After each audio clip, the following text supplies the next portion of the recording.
Here's a question. Were the classes apart? Like, was there a lot of segregation of classes in like social affairs, and or like was did seniors really? Were there any power-happy seniors? If they had any power at that time, did they look down upon lower mids, and would mids only hang around with mids, and would upper mids only hang around with upper mids? I think the answer is yes. I think that I don't think there was a scornful attitude on the part of the older boys about the younger boys, and I didn't try because I thought I knew something about boys. I didn't have younger boys, say, anywhere in the dining room, anywhere, associating with older boys, because it was a different language, and they weren't, and different attitudes, and the younger boys were not ready for the kind of talk they would hear from older boys. And I think everybody was more natural and more normal if he was with his peers. So they didn't mix very much, except in, say, dramatics, that they might, where they have small boys in the play, but not much else. But I don't think that, well, I don't think that the lower mid was very important to the seniors, I'll admit that. But the seniors were awfully important to the lower midlets. Right. Because there was hero worship constantly, and the seniors did always have, I suppose they do now. They were the fellows who were setting the tone, and fortunately most years we had wonderful leadership. And if the monitors were good, boy, you had a good year and a good senior class. Mm-hmm. If the monitors weren't good, every year was not perfect, and some years I can remember very vividly were nightmares to me as far as cooperation, attitude, and observance of school regulations and general spirit. And those were the years, I can name them, about 5 of them, when the leadership was very, very weak. But I never interfered. Apropos this gives me a chance to say, our student government at Taft School was more powerful and had more meaningful than any schools I knew about. And boys were given more responsibility and more opportunity to lead. And I never, the boys thought I did, but I never once interfered in their elections. Say, the monitors were all elected, and sure, they were counted, the votes were counted by faculty, but we were never once did I say move a boy in because I knew this other guy was no good. I still would let him serve. Did monitors live on corridor as they do today? Did monitors live on corridor? Oh yes. And they served. Oh yes, on every corridor there were two monitors. Same as today, basically. They do that, and they were given a lot of responsibility. Now there was always a master there, of course. To oversee the. Yeah, but and some of the monitors, it was a wonderful experience for lots of them. Sometimes it was abused. They'd abuse it. Well, I don't recall any serious happening, but they'd go off and visit the monitors on the other floor and stay up late at night with them, but nothing that I know of worse than that. But they did have the monitors as a group, and the student and the different committees for each class had considerable responsibility, and rarely did they ever step over their bounds, I felt. Of course, occasionally I had this conflict. The monitors would say, well, we think it should be done this way, and we decide this, and then you change it. And so you really make the decision. Well, because I tried hard to explain, there has to be a top somewhere, and I couldn't let the monitors run the school. They couldn't really be the final arbiters or deciders on what was going to happen at the school. Somebody had to be in the hands of the administration. So occasionally I would have to veto some of their ideas, but that didn't happen very often. Weren't the class elections more a popularity contest than anything else? Oh, that entered into it a great deal. Right. But, John, on the other hand, the most amazing thing is how the boys, by and large, selected the best boys to be their leaders. Now, sometimes they did. Right. And and those were some weak years. As I said, about 5 years, I remember so vividly.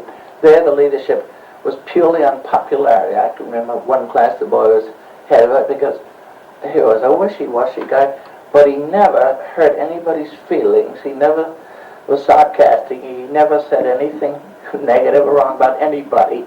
So, but he was really a non-entity. That's all he was, a popular boy. And that was unfortunate. On the other hand, most times, although popularity got into it, there's no doubt about it, it still was sound judgment on. They selected the best boys, curiously. Now, I grant down that the lower middle class, there's have to be more. There's less rational operation on the part of youth there, and more emotional. In other words, the seniors would take it more seriously or do more thinking about it. That's because they know that they're the students better because they lived with them for 3 years. A big factor, right? A very big factor. And they knew what the guy. You're right. They knew him better. Therefore, they would know what he stood for and what his action and performance might be if he were given this responsibility. Yes, that made an awful lot of difference. And occasionally there would be some political manipulation.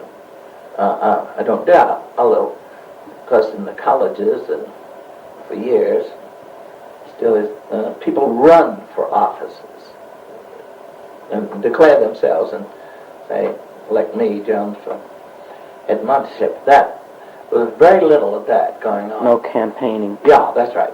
Now, I recall once or twice it happened, but it was frowned upon by the boys themselves. Well, now, I don't want to make you stay any longer than Oh, no, Have you got any other ideas? I don't feel I've really adequately covered the boys. One of this is not the thing you probably write about, but one thing that stands out most vividly in war's time, and it was a personal thing, when all these men like Mr. Cunningham, Mr. Sullivan, Mr. Sargent, and Mr. Douglas got out of service, they wanted to come back to Taft.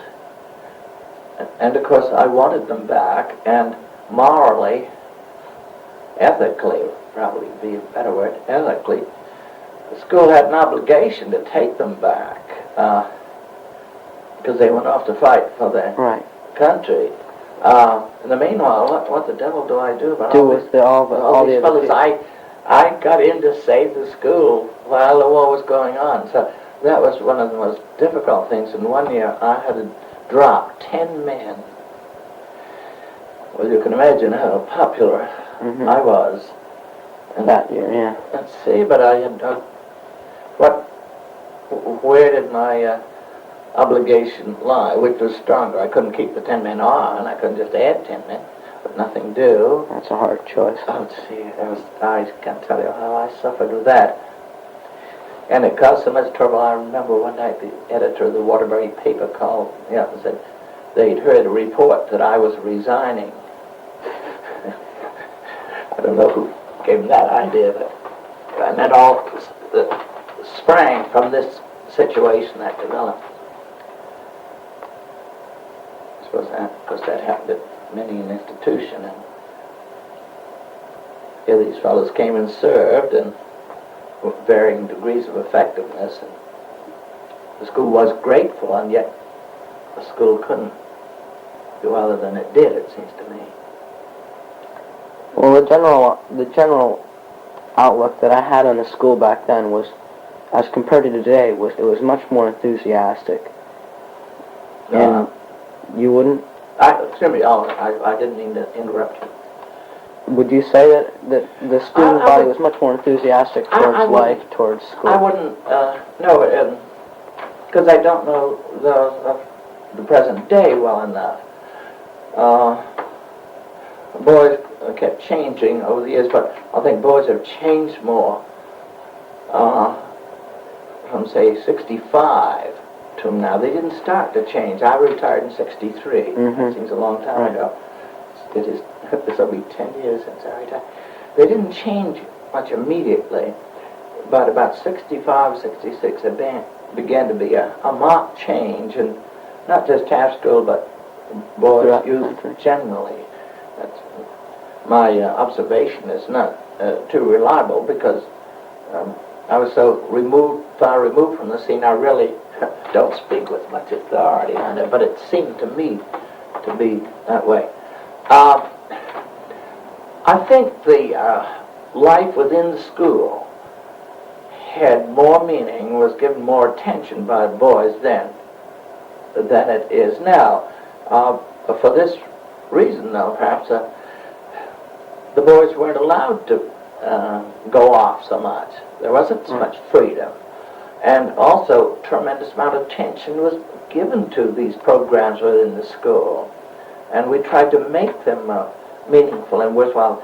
And also the amount of work done, physical work, and just responsibility placed on the boys gave the school a meaning for them. Because they tried hard to make them feel this is theirs.